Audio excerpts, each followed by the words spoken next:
वाहिगुरु जी का खालसा वाहिगुरु जी फतेह। सत श्री अकाल, नमो बुधाय, जीवन निवास साथियों, अस्सलाम वालेकुम साथियों। भाई सुमानवता न्यूज़ चैनल पर आप सभी का स्वागत है। मैं मेघराज सिंह अमेरिका से। साथियों, आप सभी जानते हैं उठाते हैं गरीबों की आवाज़, मजलूमों की आवाज़, और याद रखिए हम सबकी आवाज़ उठाते हैं। तो ये हमारे सामने एक दिलचस्प कहानी आई है। जो अनमेरिड लड़कियाँ हैं उनके लिए दिलचस्प कहानी है ये, और हमने ये किसी के पेज से उठाई है, तो हमें अच्छी लगी इस करके हम आप लोगों के साथ में शेयर कर रहे हैं। हकीकत से जुड़ी बात है, कहानी लिखी हुई है वैसी ही, लेकिन है हकीकत इसमें क्या छुपा है, तो हम इसको आप पढ़कर सुना देते हैं। और इसमें क्या लिखा है इसमें कि कौन सा पति खरीदूं, इसका टाइटल है ये। अनमैरिड लड़कियों के लिए बहुत बहुत कीमती कहानी है। तो इसमें लिखते हैं, जिसने भी लिखी है उसका धन्यवाद करते हैं कि बड़ी अच्छी कहानी लिखी है, हम उसका स्पेशल धन्यवाद करेंगे। तो शहर के बाज़ार में एक बड़ी दुकान खुली जिस पर लिखा था, यहाँ आप पतियों को खरीद सकती हैं। यानी कि ये कहानी बना करके लिखी है, ऐसा होता नहीं कहीं भी है, लेकिन फिर भी मतलब एक शिक्षा देने के लिए बनाई है, तो ये अच्छा लिखा है।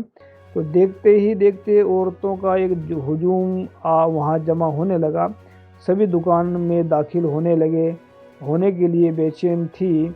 लंबी कतारें लग गई। दुकान के मेन गेट पर लिखा था, पति खरीदने के लिए निम्न शर्तें लागू हैं, जैसे कि इस दुकान में कोई भी औरत सिर्फ एक बार ही दाखिल हो सकती है। आधार कार्ड लाना आवश्यक है, यानी कि जो फिलहाल वही की बात है वैसी। तो दुकान की 6 मंजिलें हैं और प्रत्येक मंजिल पर पतियों के प्रकार बारे में लिखा है। खरीदार औरत किसी भी मंजिल से अपना पति चुन सकती है, लेकिन एक बार ऊपर जाने के बाद दोबारा नीचे नहीं आ सकती, सिवाय बाहर जाने के। यानी कि ये एक कैसे कैसे लिखी है, मतलब एक दिलचस्प कहानी हमने इसलिए बताई है क्योंकि इसमें भविष्य छुपा हुआ बच्चियों का और लड़कियों का, वो उनके दिमाग में क्या क्या चलता रहता है, उसमें इन्होंने ये कर दिया है, सारा कुछ करने की कोशिश करी है। तो क्या लिखते हैं इसमें, एक खूबसूरत लड़की को दुकान में दाखिल होने का मौका मिला। पहली मंजिल के दरवाजे पर लिखा था, इस मंजिल के पति अगर अच्छे हैं, रोजगार वाले हैं और नेक हैं। लड़की आगे बढ़ी और दूसरी मंजिल की तरफ चली गई। पर लिखा था, इस मंजिल के पति अच्छे हैं, रोजगार वाले हैं, नेक हैं और बच्चों को पसंद करते हैं। लड़की फिर आगे बढ़ी। तीसरी मंजिल के दरवाजे पर लिखा था, इस मंजिल के पति अच्छे, रोजगार वाले हैं, नेक हैं और खूबसूरत भी हैं। ये पढ़कर लड़की कुछ देर के लिए रुकी, मगर ये सोचकर कि चलो ऊपर की मंजिल पर जाकर देखते हैं कि वह आगे बढ़ी। मतलब फिर भी वहाँ से वो आगे बढ़ी। इतना सुनने इतना पढ़ने के बाद भी उसका मन जो है वही उतावला था कि आगे क्या ऐसा। तो आगे क्या लिखते हैं, चौथी मंजिल पर दरवाजे पर लिखा था, इस मंजिल के पति अच्छे, रोजगार वाले हैं, नेक हैं, खूबसूरत भी हैं और घर के कामों में मदद भी करते हैं, ऐसा भी लिखा था। मतलब ये पढ़कर लड़की को चक्कर आने लगे और सोचने लगी, क्या ऐसे पति भी इस दुनिया में होते हैं। यही एक पति खरीद लेती हूँ, लेकिन दिल ना माना तो एक और मंजिल ऊपर चली गई। मतलब फिर भी उसका दिल नहीं माना, फिर भी ऊपर मंजिल पर चली गई। 5वीं मंजिल पर लिखा था, इस मंजिल के पति अच्छे, रोजगार वाले हैं, नेक हैं, खूबसूरत हैं, घर के कामों में मदद करते हैं और अपनी बीवियों से प्यार भी करते हैं। इतना उसमें लिखा होता। तो फिर भी मतलब उसने क्या सोचा, अब इसकी अकल जवाब देने लगी। वो सोचने लगी, इससे बेहतर और भला क्या हो सकता है, मगर फिर भी उसका दिल नहीं माना और आखिरी मंजिल की तरफ बढ़ने लगी कदम। तो आखिरी मंजिल पे क्या था, जो आखिरी मंजिल दरवाजे पर जो था, अब की मतलब अकल जवाब देने लगी और वह सोचने लगी, इससे बेहतर भला क्या हो सकता है, मगर फिर भी उसका दिल नहीं माना। आखिरी मंजिल की तरफ कदम बढ़ाने लगी। आखिरी मंजिल पे के दरवाजे पर लिखा था, मतलब ये बड़ी कमाल की बात लिखी इन्होंने। आखिरी मंजिल के ऊपर क्या लिखा था, आप इस मंजिल पर आने वाली 3339 भी औरत हैं, यानी कि इससे पहले 3338 पहले आ चुकी हैं, यानी कि वहाँ तक इतनी, वहाँ तक 3338 आ चुकी हैं, अब 39 ही औरत हैं। इस मंजिल पर कोई भी पति नहीं है, यानी कि जो छठवां मंजिल था उस पर कोई पति नहीं था। इस मंजिल पर कोई भी पति नहीं है। ये मंजिल सिर्फ बनाई गई है ताकि इस बात का सबूत सुप्रीम कोर्ट को दिया जा सके कि महिलाओं को पूर्ण संतुष्ट करना नामुमकिन है। हमारे स्टोर पर आने का धन्यवाद।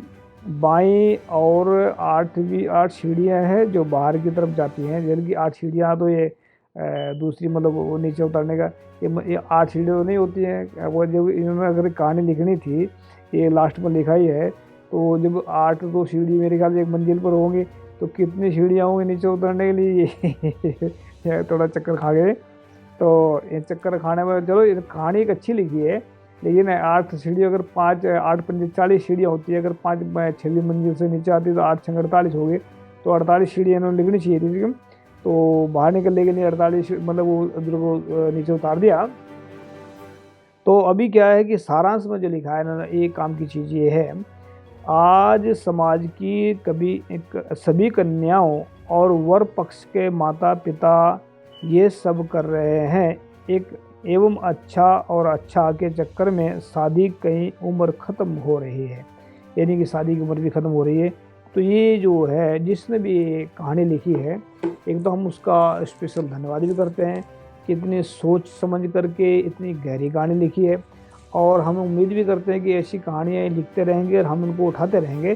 तो लेकिन ये कहानी के पीछे हमारा मकसद सिर्फ इतना ही है कि जिन्होंने भी कहानी लिखी है उन्होंने एक सबक दिया है, एक मतलब वो दुनिया को एक नया रास्ता दिखाया है कि जब लालच होता है इंसान को, जैसे कि अगर कोई मतलब कहानी ओशो बताते हैं कि अगर एक मतलब जैसे कि एक रास्ता जा रहा है कहीं, तो रास्ता जा रहा है घर के बाहर जो है ना, उसमें एक दरवाज़ा खुला थोड़ा सा, और मतलब उसमें बाहर लिखा हुआ है कि घर के अंदर झांकना मना है। तो जब उसमें ऐसा लिखा होता है तो बहुत सारे जो इसमें रास्ते में जा रहे हैं चले, तो जो भी पढ़ेगा इंसान, वो 99% लोगों का दिमाग यहाँ अटक जाएगा कि पता नहीं इसमें क्या होगा, और उसको ज़रूर झाँकेंगे जाकर। अगर कोई बाई चांस वहाँ से बिना झाँके निकल भी गया, तो सारे दिन दिमाग में यही चलता रहेगा कि यार शायद पता नहीं क्या होगा वहाँ, क्या होगा। लेकिन ऐसी दिलचस्पी जो है वो फिर एक दिलचस्पी बढ़ा दी इसके अंदर। तो कहने का मतलब सिर्फ इतना ही है कि लालच जो है ना इंसान को धंसा देता है, लालच जो है बर्बाद कर देता है। तो ये कहानी के पीछे सिर्फ इतना ही है कि अगर वक्त के हिसाब से चुन लिया जाए कोई चीज़ को, तो वो फ़ायदेमंद होता है, नुकसान नहीं है। तो ये याद रखिए, मतलब लड़कियां खास करके जो अगर पसंद आया, लालच के पीछे मत दौड़े। लालच जो है वो बहुत बुरी बला होती है। अभी देखा इसमें हमने कहानी में जो 5 मंजिल तक गई वो लड़की, और 6वीं मंजिल पर क्या मिला जाकर, कुछ भी नहीं मिला। तो जब लालच बढ़ता चले जाता तो ऐसे होता है।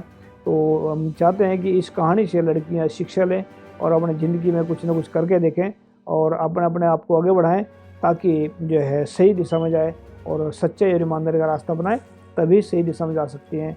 तो उम्मीद करते हैं आप सभी से कि लड़कियां जो है, खास करके जो अनमेरिड लड़कियां हैं, वो सोच समझ कर फैसला ले लेंगी और अपनी ज़िंदगी को सही तरीके से करेंगी। तो इस कहानीकार का जिसने भी लिखी है, हम तहे दिल से धन्यवाद करते हैं, और उम्मीद करते हैं कि ऐसी कहानियाँ, दिलचस्प कहानी लिखते रहेंगे हम, ताकि हम आने वाले वक्त में उठाएंगे। थैंक यू सबका। सत श्री अकाल, अस्सलाम वालेकुम।